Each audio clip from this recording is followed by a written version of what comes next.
Wight's Brigade, Chapter 5, The Rising Road. The road outward from the village was rougher. They were heading away from the market town and towards the outskirts of the county. The land became less flat, with hills rising now and again, and clumps of trees. Stands of crops stood on the sunward slopes on the hillsides, but the grazing grounds on the other sides were empty of animals. Both Zipper and Delta were alert today. Their mysterious night visitors still had them on edge, and the view was more restricted by today's rolling hills than yesterday's open plains. Gertrude and Hogswobble, Zipper's new names for the donkeys, were indifferent. They had stopped at a branch in the road. The ruts clearly led in one direction, but the scribbled map on the back of their orders indicated the side track. "The fort is still a day away," said Zipper. "Why would they send us the back way? Are you holding it the right way up?" Delta experimented, turning the page around. "I'm pretty sure that's what it's saying." She reread the instructions and looked up at the hills. "I think it's more about getting us to a safe house tonight than getting us to our destination in the most efficient way possible." Zipper looked around nervously. "I can't argue that, if that's what this is." "I'm going to climb up over there," said Delta, pointing to the nearest hill. "If I can see our safe house from there, then we know it's the right way."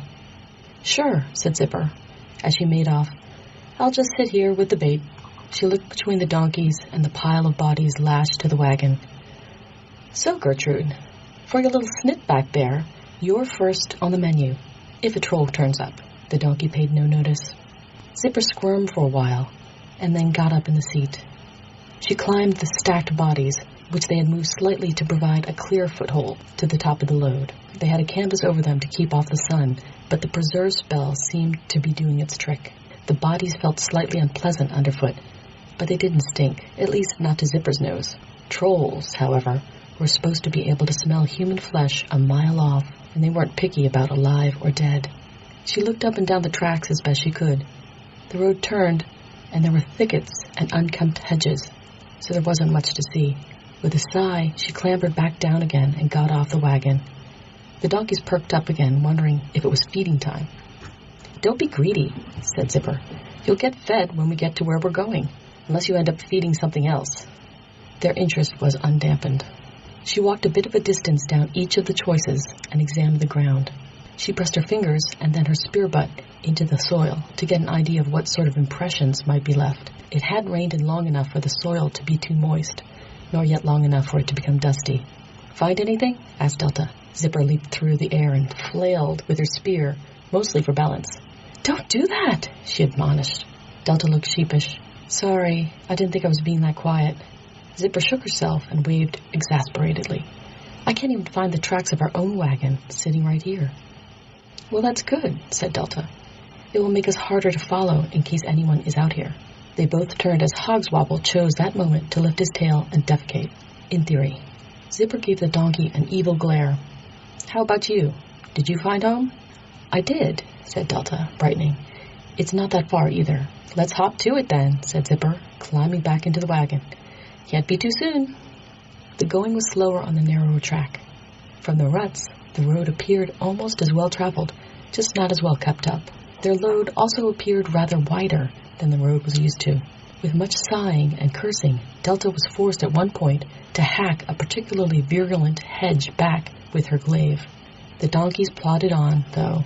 Even when the slope increased, as they went up a saddle between the two hills, they trod with as little enthusiasm as they did on the flat.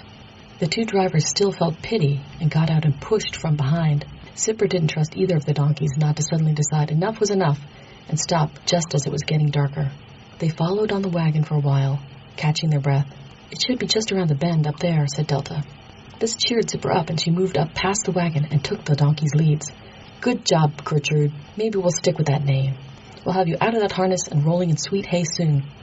She looked up and stood stock still. "You've got to be kidding me." Delta came up, now that the wagon had stopped. "What's the problem?" she asked. Zipper pointed. "Seriously? That's our safe house?" Delta looked up. The track rose to the top of the hill. Perched there was a tall windmill. The base was wide, but it tapered off towards the middle and ended in a large platform. This had a rounded top, clearly designed to pivot, and a large axle from which 4 long blades protruded. They were slatted for sails, but these were currently rolled up tight against the shaft. Yeah, hard to miss, said Delta. Do you have something against windmills? Zipper looked at it suspiciously. They just have a bad reputation where I come from. Delta picked up the reins and started leading the horse. Come on, let's see how secure it is. Zipper followed along reluctantly. It's okay, Hogswobble. It won't eat you, she said, more to reassure herself than the donkey. At least it isn't doing the spinny thing. She cocked her head sideways. It still looks like it's going to fall over. The base and foundation of the windmill were of stone, with a wide, hefty door leading inside. This, however, was stoutly barred from the inside. They walked around the outside of it, but there were no other entrances on the ground level. They did find one above the ground, and bolts where a ladder had once been. Zipper nodded sagely. Well, it looks very secure. So secure we can't get in. Delta read her instructions again. Our magic key isn't going to help us here. How are you at climbing? Terrible, said Zipper. You're the tall, lanky one, not me. Delta grunted and tried to hoist herself up onto the protruding bolts. However, they were spaced too widely for her to make much progress. Maybe I could stand on a donkey, she mused. Zipper shook her head. I don't think they would take well to that. She scratched her chin. The ground is too rough to get the whole cart up over this way, but there is a little ledge going all the way around. See where the stone ends and the wood starts? That's the same level as the door. You might be able to reach the edge from the top of the cart if we bring it up close to the front. Delta took a few steps back. You want me to clamber up there? She pointed to the front. And edge my way around on a ledge that's only a few inches wide? Zipper shrugged. I do not doubt my captain's wisdom, she said.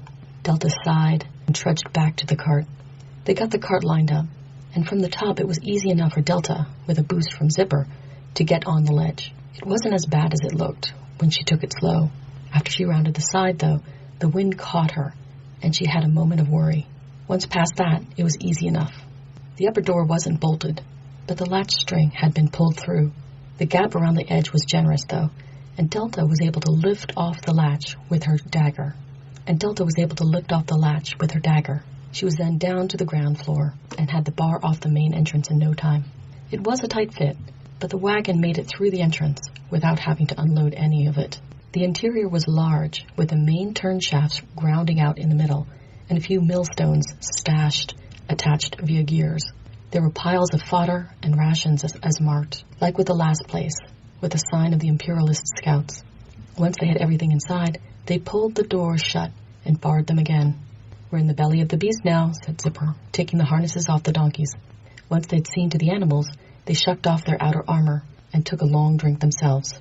There should be quite the view from the top, said Delta. We should check it out before the sun sets. Zipper looked skeptical. I don't know. I'm not here for tourism. I want to get the lay of the land, said Delta. If something is going to creep up on us tonight, I want to know the approaches and where the cover is. Zipper sighed. I can't argue that. The floor above the millworks, where Delta had entered, was a large kitchen and work area. The floor above that had a bedroom and work area. Above that was mostly consumed with the staircase and the central shaft. After that was the level of the platform. The view from that was indeed spectacular. This was the high point of the hills along a low ridge, and they could see quite a way in all directions. Most near at hand was the road that approached through a gentle cutting. The far side dropped more steeply, and the ridge line further in that direction was covered in trees. That's where we have to watch out for, said Delta. Those trees will obscure any approach in that direction. They go right up to the low wall, which would give them cover nearly to the mill yard. Just as well they gave us bows, though. Plenty of angles of fire. How are you at the bow? Terrible, said Zipper. Delta gave her a look. Zipper shrugged and waved her hands about. Short arms. Delta smiled and looked back out over the seam. Well, I hope it doesn't come to that. The sun was starting to set, and long shadows stretched over the landscape. It sure looks pretty from up here, she said. And empty, said Zipper. Empty is good.